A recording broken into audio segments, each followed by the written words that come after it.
Halo, assalamualaikum teman-teman semua. Kali ini saya akan berbagi tutorial bagaimana cara membuat sprayer elektrik yang berbiaya murah. Ya, karena saat ini semakin tingginya permintaan akan sprayer, terutama yang menggunakan tenaga baterai karena kemudahan penggunaan. Maka mengakibatkan harga sprayer elektrik tersebut yang semulanya berada di harga normal kemudian naik secara signifikan, dan ini tentu saja agak menyulitkan untuk sahabat-sahabat semua yang memerlukan perlengkapan sprayer, padahal sebenarnya kita bisa mengakalinya dengan cara yang lebih mudah. Nah, di sini saya menggunakan beberapa bahan. Pertama, sebagai kontainer airnya saya menggunakan Drijen bekas yang bisa teman-teman dapatkan di toko-toko pizza mungkin, atau di warung-warung yang mengkonsumsi kecap ataupun minyak goreng. Yang kedua, saya menggunakan motor pompa elektrik. Ini saya dapatkan harga murah di bawah 50 ribuan. Saya harapkan nanti bisa disuplai menggunakan power bank saja. Kemudian setelah drijen, motor pompa, power bank, kabel USB juga ya. Terus berikutnya adalah selang. Selang ini adalah selang yang biasa digunakan di hidroponik, namun teman-teman bisa menggantinya menggunakan selang untuk water pass. Jadi bisa dibeli di toko bangunan setempat. Nah, berikutnya saya menggunakan gagang, nanti gunakan bekas potongan pipa PVC yang saya dapatkan dari sisa-sisa. Dan satu tas kabel. Oh ya, yang terakhir adalah nozzle sprayer. Ini awalnya tadi saya beli seperti ini dengan cabang 4, namun kemudian dipotong-potong kita bisa mendapatkan 4 buah. Karena nanti secara desain hand sprayer yang kita gunakan ya, itu akan menggunakan satu arah saja. Tadinya saya sempat berpikir menggunakan 3 arah cabang, namun saya takut malah nanti sebelah kirinya malah kena ke sebelah-sebelahnya. Nanti bolehlah, tapi kita coba versi yang kedua, yaitu 3 arah jika memungkinkan. Baik, untuk tools peralatan yang kita pakai, saya menggunakan glue gun, terus ada solder dan timahnya ya. Kemudian saya menggunakan drill, bor, dan gunting. Oke, langsung saja kita eksekusi. Saya akan membuka motor ini, dan ini akan kita pasang menempel pada bagian dekat gagang seperti ini. Oke, ya, nggak usah takut nanti bocor, karena nanti saya akan kuatkan dengan menggunakan lem ya. Oke, langsung saja kita eksekusi. Siapkan bor, drill, kemudian siapkan juga, saya lupa, beberapa buah nur. Nanti langsung kita pasang seperti ini ya. Kira-kira bisa menahan. Bismillahirrahmanirrahim. Oke. Jadi nggak apa-apa agak tinggi sedikit, nanti akan ditahan oleh si karetnya. Kita menggunakan pompa ini lebih di prefer ya teman-teman, dibandingkan menggunakan pompa yang high pressure itu. Karena selain harganya sudah melangit, nah, pompa ini masih menjadi pilihan saya sementara. Karena harganya relatif lebih murah, nggak nyampe 50 ribu. Oke, ini bisa teman-teman aplikasikan juga di daerah yang memerlukan akses susahnya akses maksudnya transportasi di pedalaman-pedalaman. Karena seperti kita ketahui terkadang akomodasi lebih mahal dibandingkan harga barang. Dengan merakit menggunakan bahan seadanya, saya rasa bisa menjadi alternatif untuk teman-teman semuanya. Oke, jadi seperti penampakannya. Kemudian saya akan memposisikan powerbank. Oke, secara desain nanti si derajat akan dipegang menggunakan tangan kanan seperti ini. Maka motornya kita taruh sebelah kiri. Sebelah kanan, sisi kanan luar. Dan untuk akses powerbank itu saya usahakan di sebelah sini. Oke, dengan tujuan nanti memudahkan untuk menekan tombol power. Jadi tombol power kita tidak menggunakan saklar tambahan, tapi manfaatkan tombol power yang ada di powerbank sendiri seperti ini. Dengan one pass press kita bisa dapatkan on ya, seperti itu. Dan ketika beban masuk dia akan nyala seperti itu. Dan kita bisa menggunakan mode flashlight yaitu center dengan cara menekan. Sebentar, saya lupa. Ini seperti ini. Jadi bisa digunakan pada saat malam hari. Keren kan? Oke. Selanjutnya untuk power bank itu kita lem saja. Saya bisa menggunakan double tip dulu. Oke, sementara masih basah saya belum bisa melakukan pengeleman karena nanti akan membuat lem kita tidak menempel dengan sempurna. Maka sebelum melakukan pengeleman harus dibersihkan dulu dari air, minyak, dan debu. Ya, ini teman-teman ya. Mohon maaf teman-teman jika videonya agak lama karena saya akan berusaha untuk menjabarkan tutorial ini secara rinci. Kalau ada yang perlu dikritik atau diberi saran atau tambahan nanti silakan masukkan di kolom komentar ya. Ini kita kasih lem dan seperti ini. Iya. Keren kan?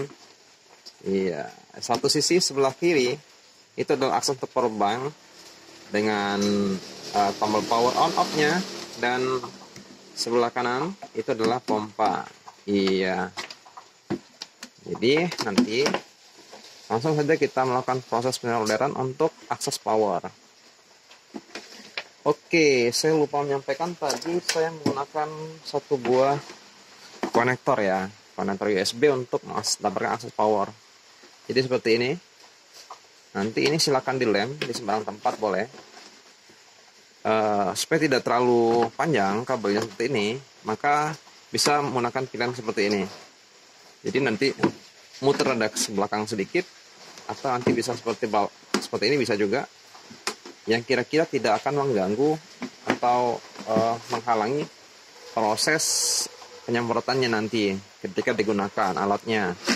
Oke, kita akan mengambil tempat seperti ini. Usahakan penggunaan kabel sebisa mungkin sedekat mungkin. Sebenarnya saya akan berusaha untuk menyodorkan ini di bagian motornya sendiri, tapi sepertinya tidak terlalu efektif. Oke, saya akan coba mencari titik yang paling baik. Sebenarnya di sini ada ventilasi untuk motor, sehingga kalau bisa jangan mengganggu ya. Oke, seperti ini bisa diputar. Ya, bisa diputar untuk mendapatkan posisi yang baik. Di sini ada merah sama hitam. Sebenarnya ini adalah untuk penanda polaritas. Merah biasanya positif, dan di antara tanpa indikasi tanpa penandaan itu biasanya negatif. Tapi saya rasa tidak terlalu berpengaruh pada proses pumpingnya sendiri, karena dia menggunakan sistem, kalau nggak salah ini saya belum meriksanya, sentrifugal atau apa jenisnya. Oke. Setelah dapat posisi seperti ini, diputar-putar sedikit bisa, maka kita bisa menyalurnya dengan arah seperti ini. Jadi nanti posisi si USB portnya itu akan disolder seperti ini. Nanti kita bisa mengukur menggunakan multimeter apabila masih ragu dalam hal proses pemasangan. Oke, langsung saja. Setelah soldernya panas, maka ini kita solderkan. Iya, saya rasa teman-teman punya trik sendiri-sendiri ya untuk melakukan penyolderan. Kalau saya masih kadang-kadang masih belepotan sih soldernya. Oke, berhasil. Saya dapatkan satu titik. Ini satu titik. Selanjutnya tinggal kita panaskan. Iya. Oke, sip. Saya sudah menambahkan poinnya. Kemudian ini bisa kita lem. Oke. Untuk saran, pengeleman dilakukan setelah melakukan penyolderan bagian sasis ya. Karena nanti takutnya ketika kita solder lagi, latnya panas dan efek lemnya berkurang. Baik, sekarang saya lupa matikan senternya, flashlightnya. Bisa kita matikan. Kalau nggak salah ini cara matinya tekan nama ya. Saya lupa. Oke, tadi malam saya sudah melakukan pengecekan secara fisik untuk power bank. Memang berhubung ini power bank beberapa tahun yang lalu saya nggak pernah pakai, jarang pakai. Bekasan alat ya. Oke, lupakan masalah flashlight, cara matinya saya lupa. Takutnya nanti habis baterai. Kalau nggak salah tekan lama-lama. Oke, kita tekan lama-lama. Nggak mati juga. Atau tekan cepat. Oke, tekan cepat. Tekan cepat. Oke, tekan cepat, bukan tekan lama. Nah, ini sekarang masih nyala kondisinya. Kita akan melakukan pengukuran. Oke.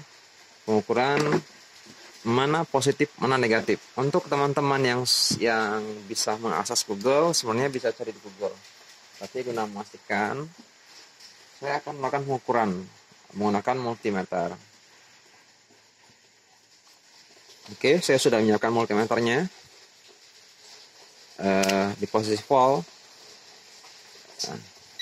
Cara lain untuk untuk teman-teman yang berada di daerah, itu bisa menggunakan, yang susah mendapatkan multimeter, itu bisa menggunakan bola lampu atau langsung dicari menggunakan menggunakan media lainnya yang bisa memungkinkan teman-teman bisa mendapatkan titik mana yang positif, mana yang negatif. Oke, sekarang saya mendapatkan sisi yang negatif dan positifnya.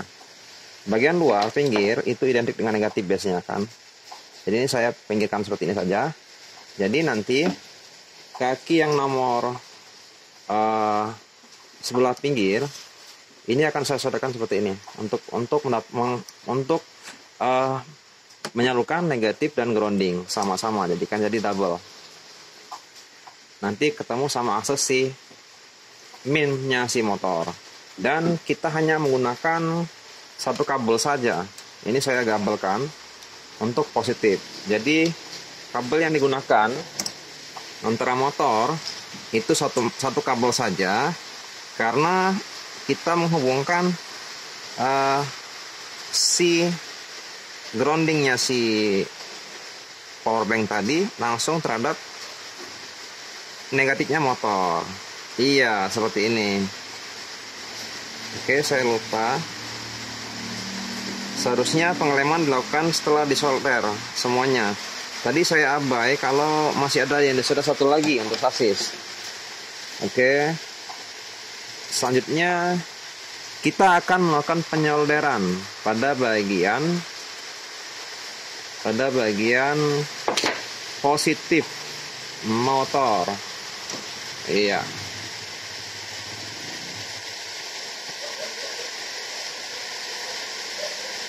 Seperti ini ya. Oke. Saya harap teman-teman bisa memprakteknya di rumah.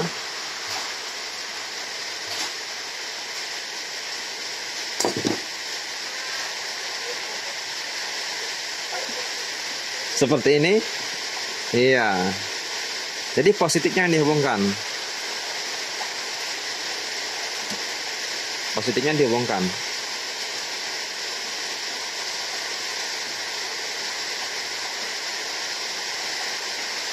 Seperti ini.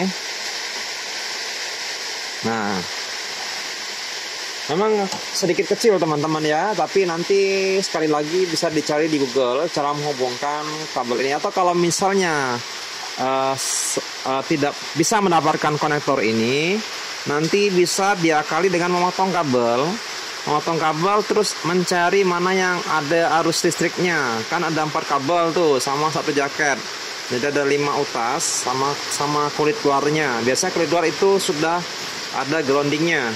Grounding bisa dibongkar dengan negatif si kabel ini nanti ya. Ini adalah kabel printer atau kabel yang biasa dipakai juga untuk upload Arduino. Nah, supaya nanti tidak terjadi short atau bergeser atau putus kabelnya, ini bisa kita tambahkan lem. Ini kita bisa tambahkan lem seperti ini. Jadi nanti harapannya tidak terganggu saat terjadi proses penyemprotan. Oke.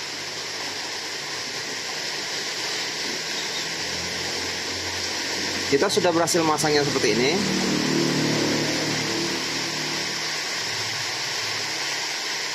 Maka harapannya nanti dari powerbank bisa langsung nyuplai ke bagian belakang motor. Nah, selanjutnya kita akan melakukan akses terhadap saluran airnya. Mudah sekali. Nanti cukup dibor di bagian sini. Bisa di atas, bisa. Tapi kalau di atas nanti akan mengganggu proses pengisian ulang cairan disinfektannya. Kita akan mengukur sampai ke bagian bawah kira-kira. Terus nanti bisa keluar aksesnya. Hingga seperti ini. Potong. Di sini saya menggunakan pipa selang yang sering dipakai untuk irigasi pada hidroponik. Untuk teman-teman yang menekuni hidroponik mungkin sudah sangat umum dengan selang ini ya. Oke, biasanya kita akan melakukan pengeboran.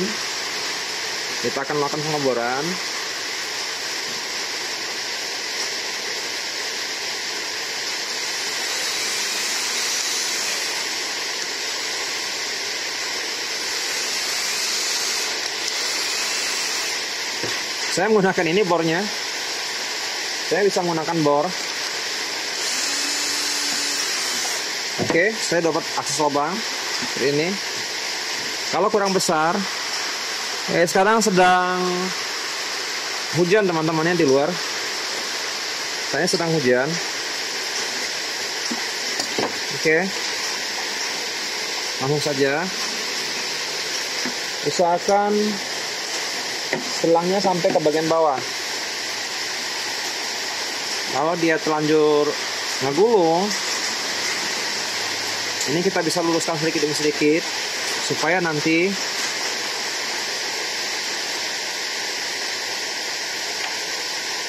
bisa mendapatkan akses ke bagian bawahnya. Jangan sampai salah dalam hal memposisikan pipa inlet dan selang outlet ya, input dan outputnya, karena nanti akan berbalik. Jadi posisikan dengan arah yang sesuai, mana yang sebagai masukan, mana yang sebagai output. Nah, di sini selang yang saya gunakan itu sama ukurannya, jadi saya harus menyiapkan adapter. Saya gunakan selang yang dipakai untuk water pass. Saya belinya di toko bangunan. Kemarin dibeli oleh teman saya, adik saya. Nah, kemudian ini bisa disisipin seperti ini. Kalau ya teman-teman langsung menggunakan selang yang diameternya sesuai, proses ini tidak perlu dilakukan, karena nanti dari selang hidroponik bisa langsung diganti dengan selang dari punya water pass. Tapi berhubung saya tidak memiliki cukup banyak, maka saya menggunakan sambungan seperti ini. Oke, sudah selesai. Ini harus benar-benar kencang teman-teman ya, untuk menghindari nanti pompanya itu menyedot udara yang akan mengakibatkan tekanan kurang sempurna. Oke, sudah selesai. Oke, sudah selesai. Selanjutnya kita akan membuat saluran untuk sprayernya. Ini sudah selesai kita buat, terdiri dari pompa dan power bank. Kemudian saya akan menyiapkan sprayer. Oke, sprayer kita buat dari tadi mist nozzle yang berasal dari ini, seperti ini. Jadi saya potong dari 4 menjadi 1 masing-masing, sehingga nanti bisa dapatkan seperti ini. Oke, ini kita bersihkan supaya bisa rata.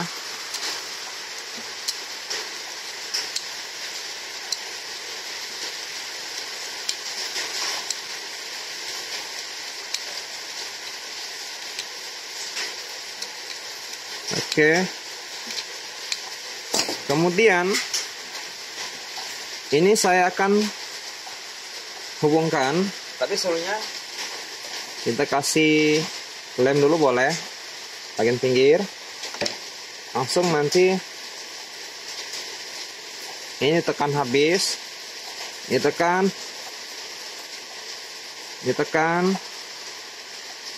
ya, sampai seperti ini. Jadi sebenarnya kalau tadi saya siapkan siang-siang hari, selang yang cukup banyak, mungkin pekerjaan akan lebih mudah karena semuanya menggunakan satu ukuran, sehingga tidak memerlukan adapter akal-akalan seperti ini. Nah, kemudian ini kita potong kira-kira nanti bisa untuk menahan si ininya, selang saluran utamanya. Oke, ini kita masukkan sampai benar-benar press. Oke, saya rasa cukup. Sudah cukup kedap. Maka berikutnya paralon yang kita siapkan tadi kita masukkan seperti ini. Paralon ini ya, pipa PVC ini kita gunakan sebagai pegangan untuk menahan si sprayernya, sehingga nanti mudah untuk menggunakan. Baik, ini kita bisa buat celah untuk supaya dia bisa menahan. Jadi nanti bisa menggunakan api atau pemanas lain untuk bisa melakukan penjepitan, atau pakai menggunakan kabel tis bisa juga seperti ini, atau kita langsung lem saja bisa juga. Di sini untuk memudahkan kita akan coba lem, sehingga nanti si spraynya bisa diarahkan menuju target yang akan dilakukan penyemprotan. Oke, seperti ini. Ukuran digunakan pada si pipa PVC itu tidak mutlak harus yang seperti ini ya, bisa menggunakan ukuran lain. Karena ini adalah untuk memudahkan pegangan saja. Seperti itu. Nah.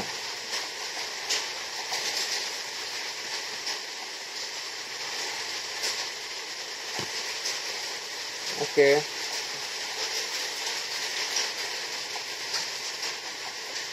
Selanjutnya pada bagian ujung seperti ini kita sambung. Kita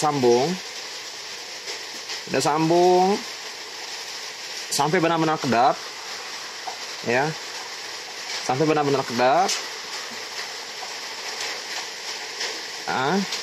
sehingga bisa dihubungkan dengan pompa.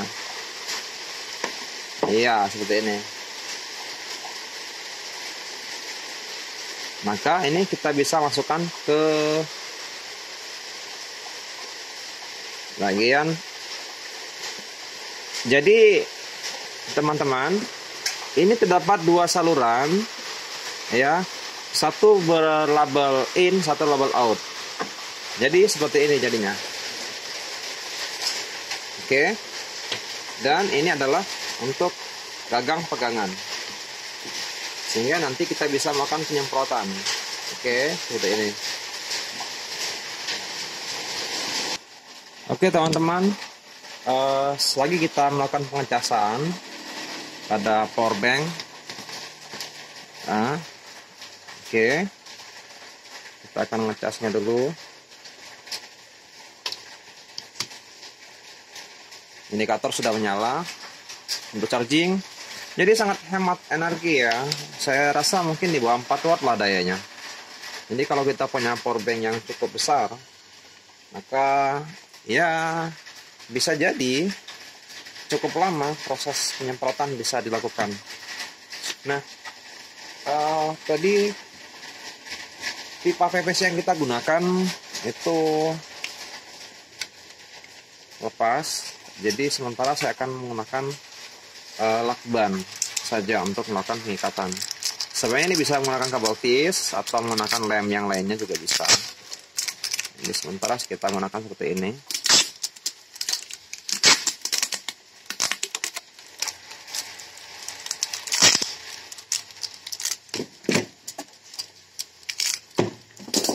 Ya, jadi agak keluar seperti ini ya. Kalau untuk penggunaan jangka panjang mungkin bisa lebih dipermanenkan sedikit, jadi tidak direkomendasikan mengikuti cara saya sepenuhnya. Ini saya sudah melakukan pengisian air, jadi nanti bisa ditambahkan disinfektan. Untuk di awal saya akan melakukan penambahan aromaterapi saja. Oke, 1, 2, 3, 4, 5, 6. Seharusnya nanti bisa tambahkan disinfektan ya. Oke, untuk tes saya belum sempat untuk menyediakannya. Tapi nanti saya rasa untuk larutannya tidak terlalu berat lah untuk dipompa oleh si pompa ini. Nah, selanjutnya kita akan melakukan pengujian. Jadi teman-teman bisa ikut saya. Uniknya pada power bank yang telah dilengkapi dengan tombol power on off, maka kita bisa mengendalikannya melalui sentuhan tombolnya saja. Jadi ketika kita colokin ini belum langsung menyala sampai kemudian kita tekan tombolnya. Nah teman-teman, sekarang saya akan mencari spot yang bisa digunakan untuk pengujian. Ini kondisi malam ya. Saya akan mencari titik spot melakukan pengujian. Oke. Mungkin di sini sebagai titik uji. Jadi kondisi awal tanpa direkayasa benar-benar kering ya. Dan sekarang kita akan tekan tombolnya. Oke. Oke teman-teman, sepertinya baterai saya dalam keadaan benar-benar kosong sepertinya. Untuk saran, kalau misalnya agak ragu, bisa memilih power bank yang memiliki kapasitas agak besar ya. Jangan yang fake atau abal-abalan untuk nilai AH-nya. Oke, sekarang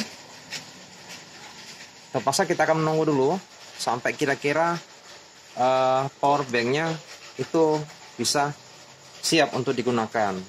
Oke. Nah, namun untuk sementara, jika kita ragu kalau pompa ini bisa diaktifkan dengan voltage kisar 5 volt, saya ada sebuah charger. Nanti kita akan coba ke charger dulu, baru kemudian saya akan coba ke power banknya. Ini. Jadi bisa dilihat. Ini. Sudah bisa ngomong pun. bisa ngambun. Jadi cukup menyediakan power bank 5 volt. Nanti ampere AH-nya kalau bisa cari yang berapa puluh ribu ya, 60.000 miliampere atau berapa. Oke, di sini kita menggunakan cairan aromaterapi ya, jadi tidak berbahaya. Untuk hasil butirannya cukup halus.